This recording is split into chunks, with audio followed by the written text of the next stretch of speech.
Hallo und willkommen bei der Outdoor Show in Friedrichshafen. You're listening to a download from the outdoorstation.co.uk. Number 373. Hello and welcome back to this, the first in a special three-part series produced directly after the 2014 Outdoor Show held in Friedrichshafen, Germany, July the 10th to the 13th. We've got a reasonable selection of interviews for you relating to new products, new brands, some advice and breaking news, which I'm sure will be of interest to many. If you need pictures or video to help you get a better insight, then please visit the outdoorstation.co.uk website for links, images and so on. Plus, of course, we have a video from the show on there, which is also on YouTube, which will show you some of the highlights and take a closer look at some of the products mentioned within these podcasts. It was good to visit and get a bigger picture of the industry from a European perspective and see what trends were developing, as well as discussing with key players where the UK currently stands within this landscape. However, without further ado, let's get on with the show and delve into some interviews recorded just a few days ago in Friedrichshafen.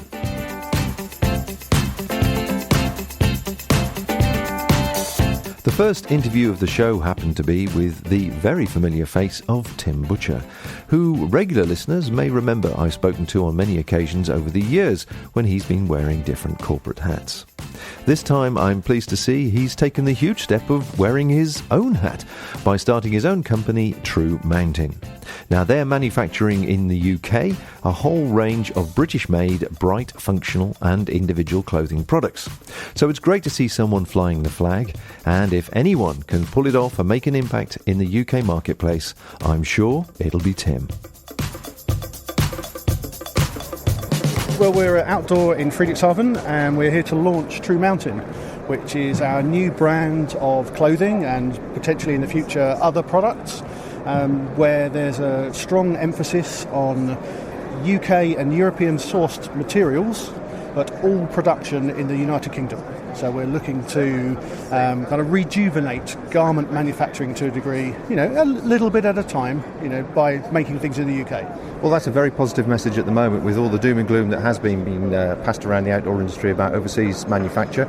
How hard has it been to actually get up and running? It's been difficult. If we had to finance the building of the brand and the building of a factory and everything that goes with it 100% ourselves, we wouldn't be here. We have got what you would describe as angel investment. Okay.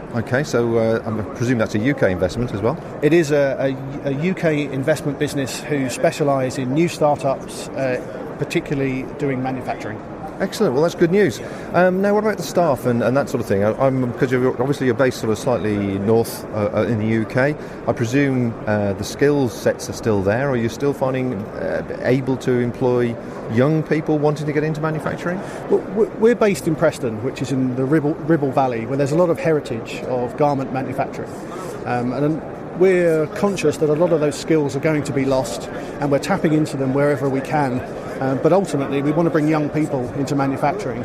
So, our manufacturing team, 50% of them are recent graduates from university. And that's and are they enjoying it?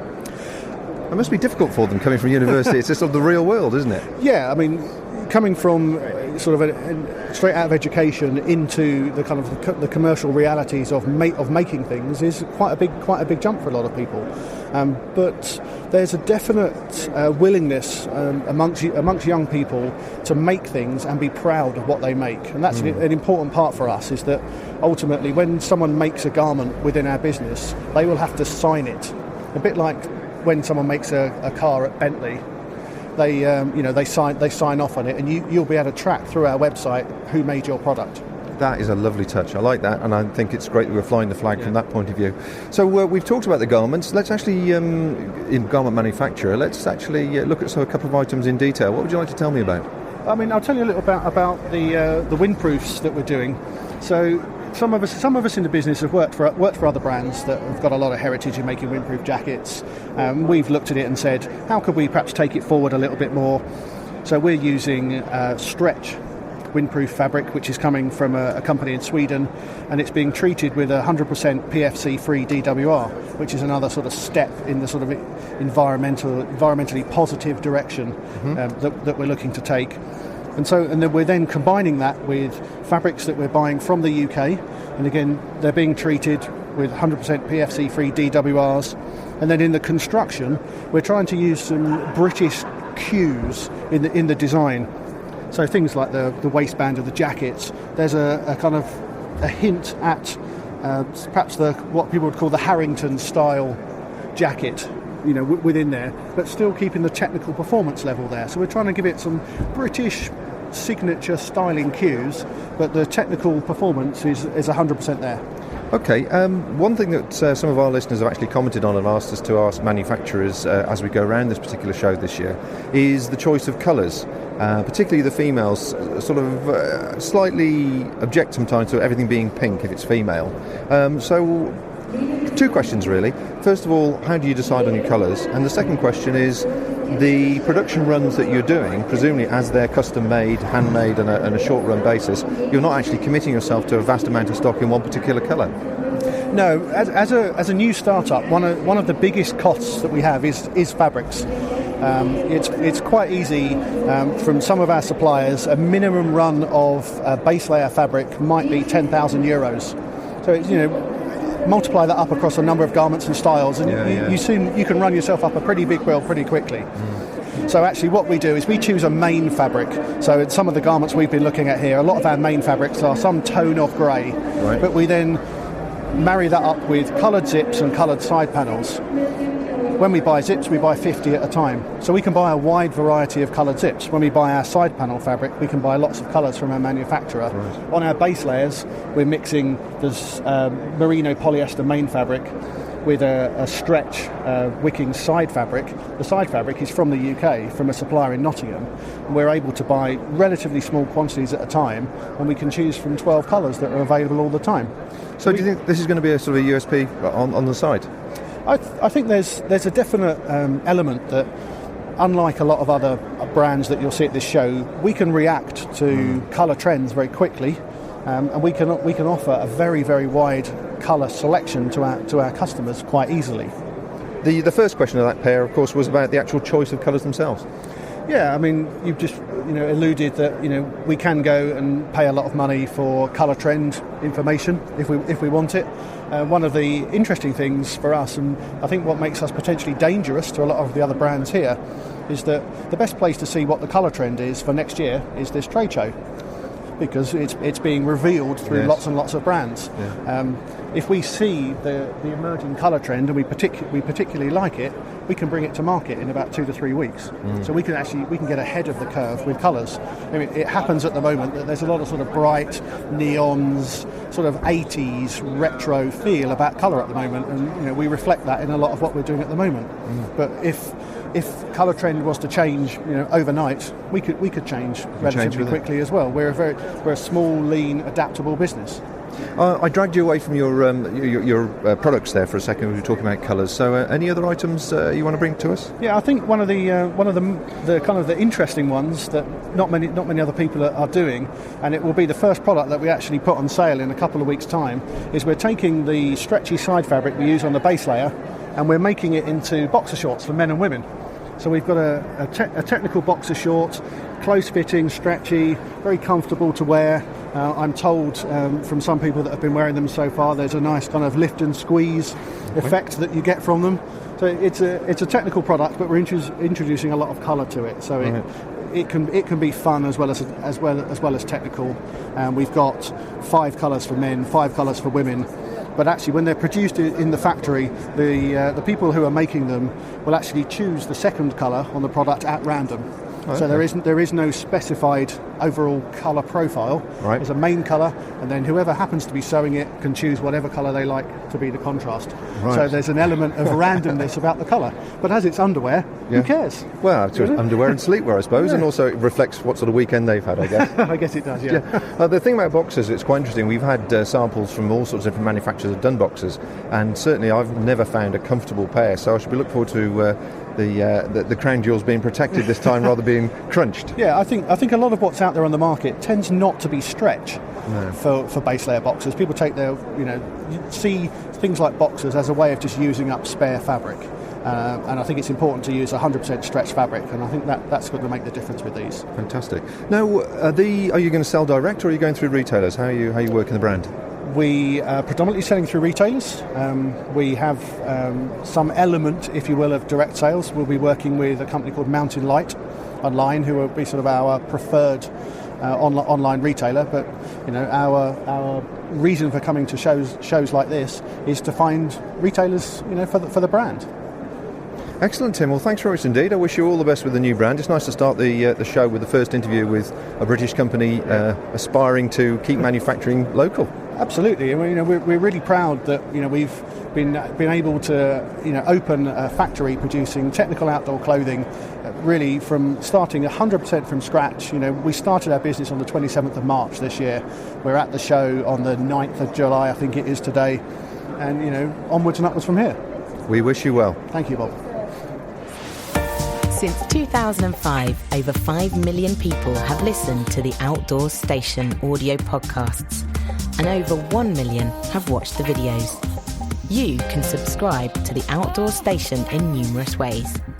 Visit the website and select the link to your chosen social media network. The UK's only award-winning audio and video podcast service for the great outdoors.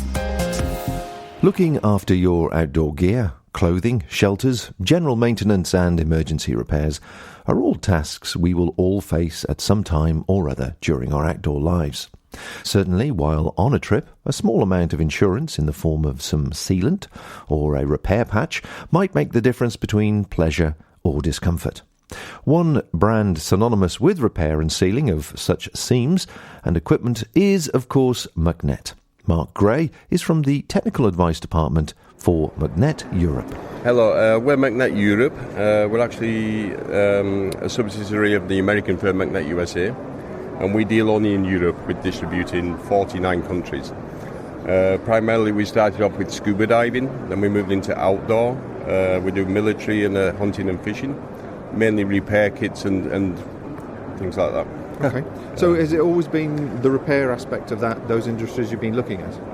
Yeah, basically, yeah. We believe that all equipment what you buy is very expensive. You've got to look after it. The more you look after it, the more you're going to get from it. So you develop the products to keep things going for as long as possible? Yeah. As I say, you look after your gear, it's going to look after you. Okay. Yeah. Well, there's two areas I'd like to talk to you about. First of all, we'll come on to any new products interesting to sort of the camping, cycling market in a minute. But the key thing I think most people are always a little bit sensitive about is actually how to apply seam grip or sill net depending on their fabrics. So could you perhaps share a couple of tips on how to get a neat job and where they should apply the adhesive? Yeah. Basically, we do two glues. We've got sill net and we've got seam grip. The sill net is used on silicon-based materials. There's no major, you can't do a major repair on silicon-based material. It's not going to happen. What you can do, you can seal your seams. Even a new tent, when it comes from the manufacturer, the seams need sealing. And we recommend you just lay it flat, apply the sill net from the inside or the outside, visually better from the inside, and let it dry, and then it's going to work.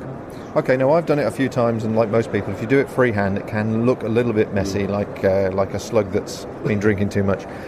So what are the tips for making a really, really neat job first time round? You lay your tent presumably on a warm day rather than a cold day, because it obviously cures better and quicker. Lay the tent down outside on the grass, or in the table in the kitchen, or what? I would do it inside if it's possible, maybe in the garage on the kitchen, in the kitchen on the table, something like this. Basically, when it's windy outside, you're going to get dirt going into it, dust going into it. And to do a nice, neat job, use tape. Normal cellar tape is good enough. Either you can lay the tape on both sides. I would recommend you go out about 5 to 6 millimetres from the seam and just apply it and wait until it's tack dry, and then take the tape off. Okay. Now, is there any way of thinning the adhesive at all? Because obviously it comes out the tube quite thick, and from experience, I've used little brushes and they've gone very hard very quickly. Is there a way of doing that? Sill net, there's absolutely no way of thinning it. What you can do, you can warm it. which will make it more fluid. Either in your hands, hold it in your hands for a few minutes, or put it into a cup of warm water. That will do the job. Lay it on the radiator. That will do a job, and that will give you a more flow. Okay, so warm it up to body temperature a bit warmer. Yeah. Okay, I didn't know that. That's useful to know.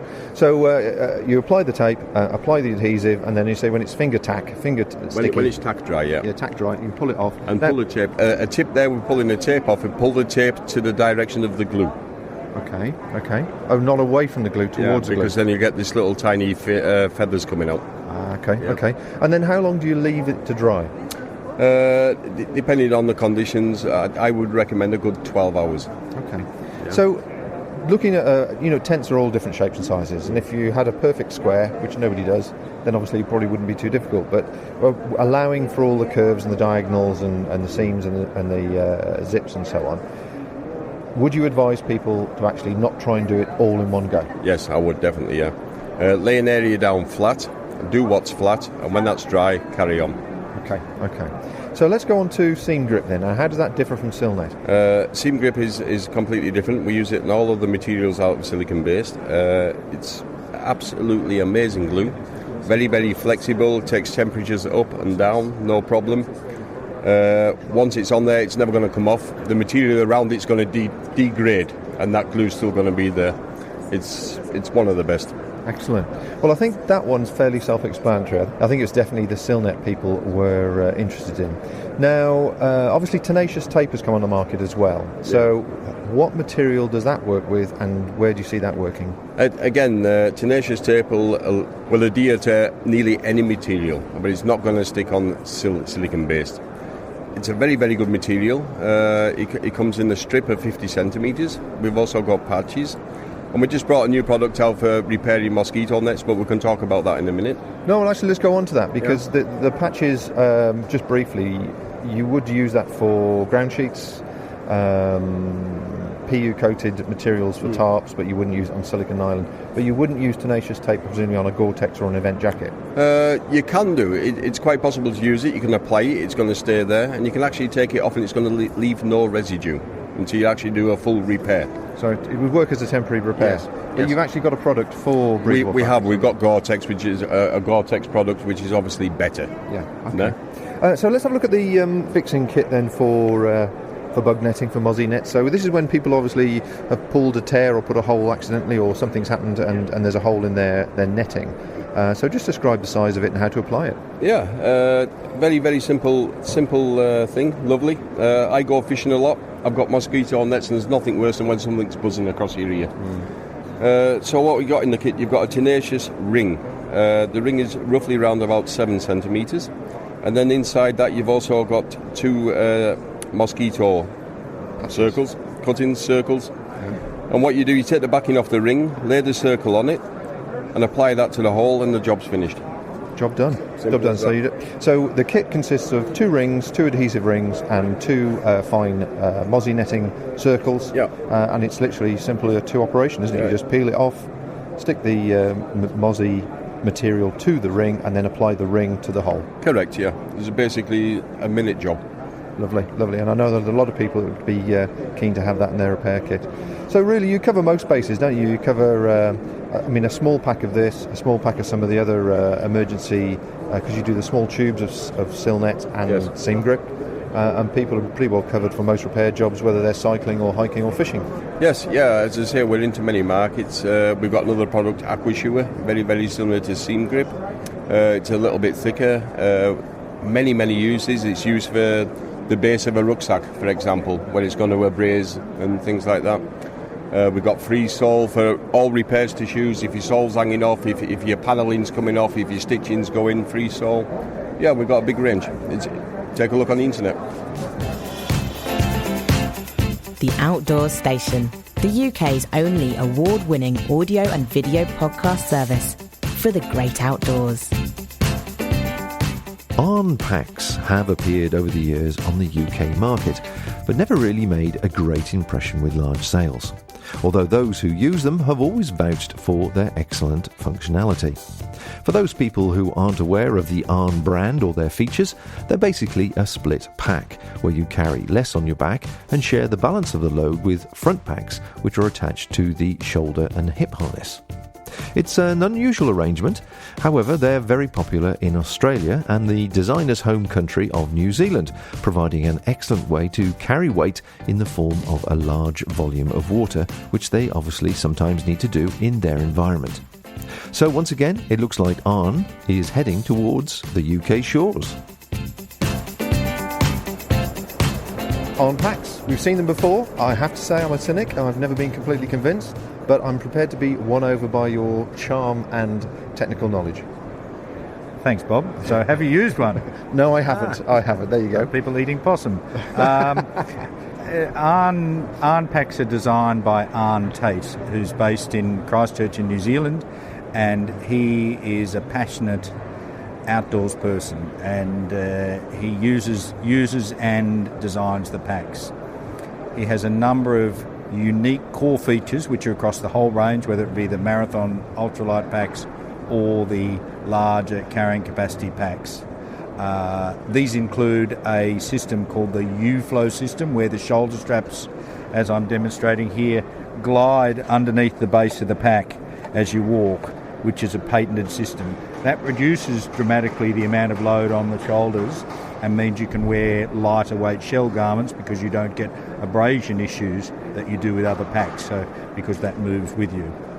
The other patented feature is optional what we call balance pockets, and the balance pockets have a frame in the front, two separate pockets which sits onto the hip belt and transfers load on the front to the hips. Okay, well, if I can just stop you there for people that perhaps aren't aware of the Arn brand and the Arn name and certainly have seen any pictures before, we're talking about front pockets, correct me if I've used the wrong terminology, but front pockets that are attached to the shoulder harness and the weight is carried on the hip belt, just so people can visualise what you're describing. And now if you want to return back to your description. Right, that's correct. They attach to the shoulder straps, they slide up and down the shoulder straps, so there's no pull-down load on the shoulder straps, and they have a built-in frame, and that transfers the load to the hips. Arn's principles are based on biomechanics, and the biomechanics of load carrying suggests that if you can equalise the load front and back, you get a much better carrying experience, because obviously if you put 20 kilos of weight or whatever on your back, you get a fulcrum effect, and if you can counterbalance by 15 and 5, you are reducing the amount of fatigue. So he does a range from 20 litres up to almost 80 litres. In the lightest range, he does some packs specifically targeted at marathon and ultralight hiking. The Marathon Magic 22 was developed in conjunction with Marcel Hagener, a triathlete of note in Europe and New Zealand. And it's a very clean-looking pack, incorporates the U-Flow shoulder strap system and also a V-Flow system at the top. All the packs have back length adjustment, which is quite uncommon in smaller packs. This is very easy to adjust, as I'm demonstrating to you, Bob. Okay, yeah. Which allows you, whilst the pack is in use, or as a retailer, while you're fitting the pack, to actually set the back length exactly to the torso of the person. Okay. Let's try and find a pack that specifically would be of interest to perhaps one of our regular listeners. Somebody doing in the Marathon des Sables is a typical popular race where people would start to look at really specialised stuff, and possibly somebody who is doing a few hundred miles wild camping, shall we say, in Scotland or Europe or so on. So generally they're looking for around 50-60 litre pack, not particularly heavy. What have you got that uses this front package system that you described? The Featherlight Freedom, which is a popular choice in Australia, where I'm from. Okay. So it has capacity, first of all. In a long back length, which suits most males, it's 55 litres for the main pack, and then 6 and 6 or 12 litres for the front pockets, which are included. So 62 or 57 for the shorter back length. So all the models, apart from the marathons, come in individual back lengths. This pack totally weighs around about 1.8 kilos, which includes the balance pockets, includes the dry liners in the balance pockets, and the dry liner in the main bag. I didn't touch on the waterproof liner before, so this is probably a good time to talk about it. Okay. All the packs have a patented waterproof seam sealed dry liner inside them. Rather than putting a rain cover over the top, the dry liner is actually waterproof, like a normal dry sack. Okay. So on the top loading packs, you just roll it over and it becomes a dry bag. Okay, so I can just add to that then. So it's a Velcro enclosure, so the top of the pack closes with Velcro, and then within that Velcro enclosure there's a second attachment which is the dry liner, which is half Velcroed itself, that sits. So the actual Velcro closure closes both containers, the waterproof dry liner and also the exterior, the exterior of the pack. And then it's a roll top pack. So obviously it rolls down to suit the size of the items inside, and I presume the attachment is down the side to bring it down taut. And on the other top-loading lidded packs, that's the same system, but just folding on itself. Okay.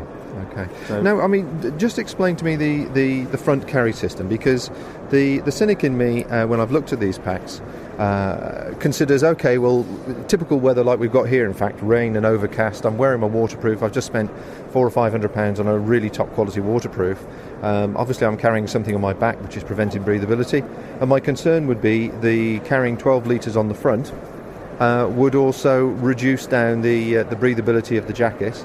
And also, abrasion. That's my concern. So I see you're adjusting the pack now, and you're going to put this on and demonstrate where everything touches. Or doesn't touch in the case of mine. That's an interesting proposition. In Australia, where I'm based, I've not had that question asked ever. So it's obviously something that we haven't really had raised with people. So here I'm putting it on. I can actually make it a little bit longer for myself while it's on my back here. So he's actually adjusting the back length while the pack is on, which is I've never seen done before. That's normally it's on and off while you're adjusting. Back length. Okay. One thing Arne has is a really well designed, what I would call an asymmetric hip belt. You can see it's got two types of foam in it. So the stiff foam goes on your hip, and the sponge foam wraps around your hip. This allows really good load transfer quite easily. And this is using the same system, is it, where the lower part of the shoulder harness slides through the bottom of the rucksack? That's consistent across the entire range of packs. Okay. But one thing I have noticed on the hip belt itself, there's no pockets as such on the hip belts, is there? Intentionally not, because there's other systems on there. The pockets are on the front. You notice it's a 4-to-1 adjustment on the hip belt. Okay. So it allows you to get it really, really tight, really easily. Other brands you would struggle getting the hip belt tight, and by getting the hip belt tight you can transfer the load successfully. We generally, when we're fitting the balance pockets up, put them across like this. Alright, so and then, as you can see, they're virtually not touching my breasts. Okay. Man boobs. So there's a metal frame or something inside these front pockets? That's correct, Bob. The metal frame goes from the base of the balance pocket into in a socket, all the way up on an angle, then across in a 7 shape. It's pre-bent. Okay. And then that's how the load is transferred to the hips. That sits into the socket there. And can this, I mean, for people with different chest sizes, as we all are, men and women, can that be bent to suit their frame? It certainly can. You can bend that around any parts of the anatomy that may be intruding. And once there's load, they tend to fall out a little bit. I mean, you can obviously pull them back in. As a person who is dealing with the public as well as with retailers, one of the frequently asked questions is, will it get in the way? Will it be uncomfortable? And once it's shown how to fit people, they don't really find that as an issue, in my opinion. And what about the female user? 'Cause obviously their anatomy is slightly different. It can be different in every one of them. Again, it can be bent around quite happily. You can see there's quite a lot. There's a couple of inches of air gap in there. Yeah. And once there is a bit of load, the load tends to hold it out. He has been developing and tweaking the design of the balance pockets for many years. Again, we find with females, because rows, if they can carry less load on their back, then it's dramatically more comfortable for them. Well, I certainly hadn't realised that the weight was transferred to the hip belt. I'd always assumed the weight was pulling down on the shoulder Never harness, has and been. I can see the science behind that. So, and I can put quite a lot of load. If you look below at the pack, you can see where the shoulder straps are sliding underneath. And that's great if you're using trekking poles. You get the movement there. The other thing I was going to show you, which is consistent across the range, is I talked about the asymmetric design of the hip belt. So I'm pointing here where the hip belt wraps around your iliac crest, which then allows a really, really good attachment to your hips. And then all the hip belts are able to be adjusted both in width and pitch. Here I'm showing Bob how I can make the hip belt 2 inches wide. Now this is a medium hip belt. You get an option of a small, medium or long hip belt. So one design comes with the opportunity to transfer the hip belt further out, or quite a robust person with a bit of waist can do that. So here I've just demonstrated how to make the hip belt longer on this particular model, but that same adjustment system is consistent across the whole range. And I mean, it's the opposite end of the scales, really. It's tall people like me and short people like Rose that tend to always struggle with regards getting a rucksack fitted. So how about, particularly Rose's height? She's 5'4", slight build, short back, and we have a lot of young people obviously coming through. We want to encourage into the outdoors, and they're forever buying the wrong packs for them at the wrong size. Is the flexibility for this to get down to the extra small size? Absolutely. I have the short back length there stored out the back, and if you want to come back later on, I could actually fit it fully to Rose and adjust it. As you can see there, there's about 10 centimetres of back length adjustment within each model. Here I'm demonstrating how you slide it down for a shorter back length, and then up for a longer back length person. So someone like yourself would be at the longest setting. Okay. And these, obviously, Arn's a well-known name in New Zealand and Australasia, I guess.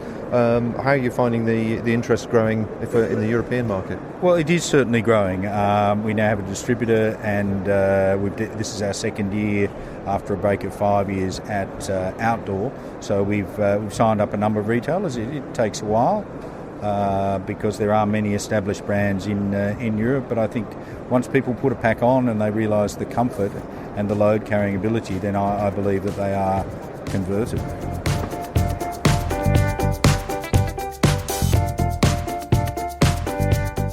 That was the first part in our 3-part series recorded at the recent outdoor show in Friedrichshafen, with, of course, 2 more to follow. Thanks to all my guests for their time at Outdoor this year and time taken to talk to us. It was good to see the ebb and flow of the industry and try and spot a few trends as they weave their way onto the retail floor. Of course, if you're seeking more information, photos or video of some of the products mentioned here, then please visit the Outdoor Station website, where you will find various website links and information where I have it. Don't forget, there is an accompanying video, which is also on the website, as well as on the YouTube channel, where you might get a bit more flavour than words can describe for the event itself and some of the products we've been discussing, along with various comments. Now, please remember, there are literally hundreds of podcasts on the Outdoor Station website, in iTunes, as well as through the various RSS feed readers, all covering numerous aspects of self-powered travel. And there's almost 400 available, all of course free of charge. So plenty to keep your MP3 player topped up, and we will do our best to keep you entertained and informed as time goes by. So until next time, folks, thanks for listening. We'll see you soon, and bye for now. Thank you for listening to this podcast. To hear or see more from our extensive free library, please visit theoutdoorstation.co.uk. Auf Wiedersehen und vielen Dank für den Besuch bei der Outdoor Show in Friedrichshafen.